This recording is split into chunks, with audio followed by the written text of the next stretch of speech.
Leksiyimizni davamlaştırın hürmetlik vatandaş. Bugünkü ıslahı 2021 yıl 4. ayının 30. günü. Yukarıda leksiyanın devamı. Halilzade, Amerika Qo'shma Shtatlari taraf suhbat vakili. Bular Qatar'daki suhbat kemasidan Taliban bilan Amerika Qo'shma Shtatlari başlagan suhbatga bu yil o'tgan yil 2 oydan boshlab qatnashib kelyapti. Bu kishi Halilzade yaqinda Amerika Davlat Majlisida guvohlikdan o'tdi. Shu bugun shu mazmuni bor. Hozir shu Halilzade Amerika taraf suhbat vakili Halilzade mundaq ko'rsatdi. Javobning kam bo'layotganligidan va ansirashning sabablari shuki. Shu yuqori qo'ygan savol tariqasidagi bayonlarga javobning kam bo'layotganligi va bularning sabablari shuki. Bu ahvol Afg'oniston qo'shni davlatlarining o'tgan 20 yildan beri duch kelishi mumkin bo'lmagan masala edi. Bu deganlik 20 yil Amerika Qo'shma Shtatlari Afg'onistonda turdi. Shunlashqa qo'shni davlatlar, atrofidagi davlatlar va Iroqdagi qo'shni davlatlarmi bunda ahvolga, masalan, urush ahvoliga, to'qinish ahvoliga, Afg'onistonning vaziyatining atrofga ta'sir ko'rsatishdan iborat musha ahvollarga duch kelgan emas edi. Duch kelgan masala emas edi.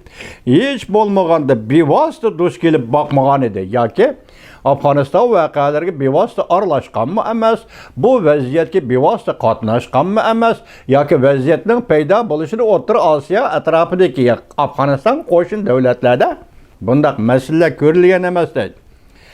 Halilzade haftaning 2-kuni, 29-kun Davlat Majlisida guvohlikda o'tganda mundaq ko'rsatdi. Biz shu yerda turgan vaqtimizda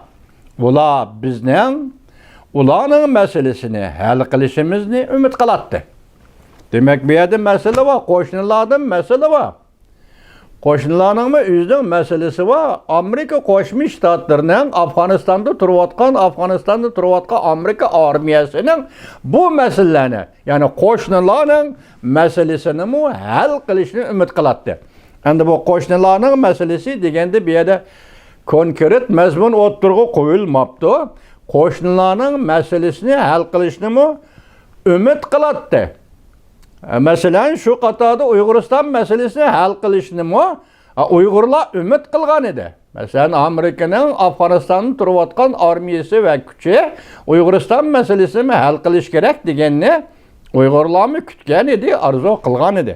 Buni bugun Halilzade qo'shnilarmi, u yerda turayotgan qo'shnilar va biz Amerikaning armiyasi Afg'onistonda turayotganda mushundoq umidlarni qilatdi deb Halilzade o'zi Davlat Majlisida guvohlikdan so'zlabdi vatandosh. Halilzade yana mundaq ko'rsatdi. Hozir Afg'onistonga qo'shni davlatlarda boshqa tanlash qolmadi. Faqat Amerika armiyasini ishlatib, hamda qo'g'dashga bo'lmaydigan ahvol ostida texnik ko'p mas'uliyatni va oqibatni o'z ustiga olishga to'g'ri keldi. Demak, bu atrofda bo'lgan voqealarni bir taraf qilishda hamda Amerikaning kuchiga, Amerika armiyasiga tayanqili bo'lmaydigan bo'ldi, chunki bu armiya hozir Afg'onistondan chiqib ketdi.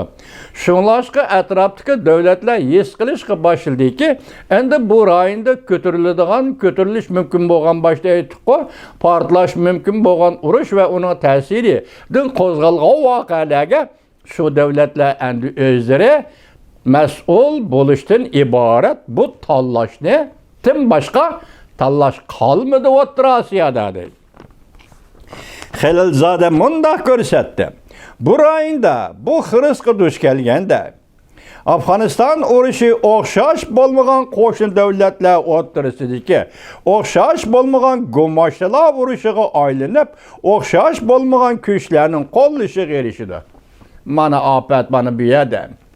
Buni Xəlilzadə hökm qılıbdı. Afətning özü nima? Demək, hazır bununla aralashadigan davlatlar, masalan, Pakistancha aralashadi. İrancha aralashadi albatta. Hazır özünü qudratli çağlab g'arb dunyosiga, ma'naviyat va boshqa sohalarda raqobat urush e'lon qilayotgan Jungo ham bu yerdagi kuchlardan birisini qo'llaydi. Jungo qaysini tanlab olishi mumkin? Biz bilmaymiz. Bu yerda yangi kuchlar paydo bo'lamdi yo'q, biz bilmaymiz.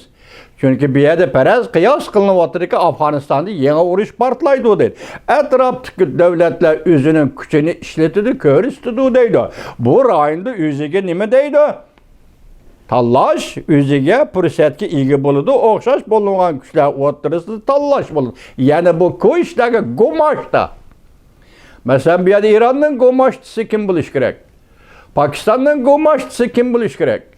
Jungoning Afg'onistonda shunday ahvolda go'masht tayyorlashi mumkin. Undaqda go'mashtda kim bo'lishi kerak? Yana boshqa aralashadigan Afg'oniston voqeasiga aralashadigan mushuni qisilib kiradigan davlatlar Afg'onistonda go'mashtda tayyorlaydi deydi. Mana buning o'zi bir fojia vatandosh.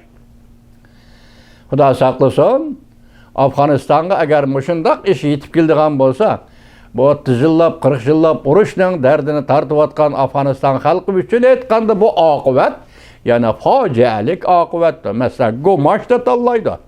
Atrofdagi davlatlar cho'qim bu yerda kuch izlaydi, xirisga duch kelganda cho'qim bu rayonda go'mashtda tayyorlaydi deydi.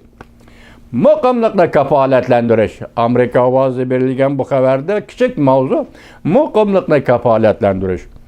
Xəlilzadə boshqa Amerika amaldorlariga mundaq ko'rsatdi.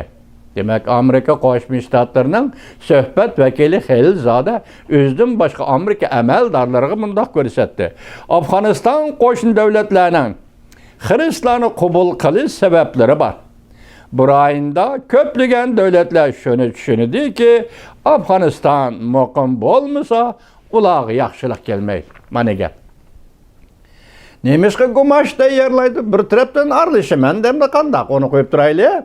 Agar Afg'oniston ishlariga o'zining vakili va go'mashtlarini tayyorlab aralashmasa, bu tarafdagi xotirjamlikdan xoli, tinch bo'lmagan va yoki muqim bo'lmagan Afg'onistonning O'rta Osiyo rayoniga ko'rsatgan ta'siri va bu ta'sirdan paydo bo'lgan sabablar voqealarning nimadan derak beradiganligini bu atrofdagi davlatlar yaxshi tushunadi deydi.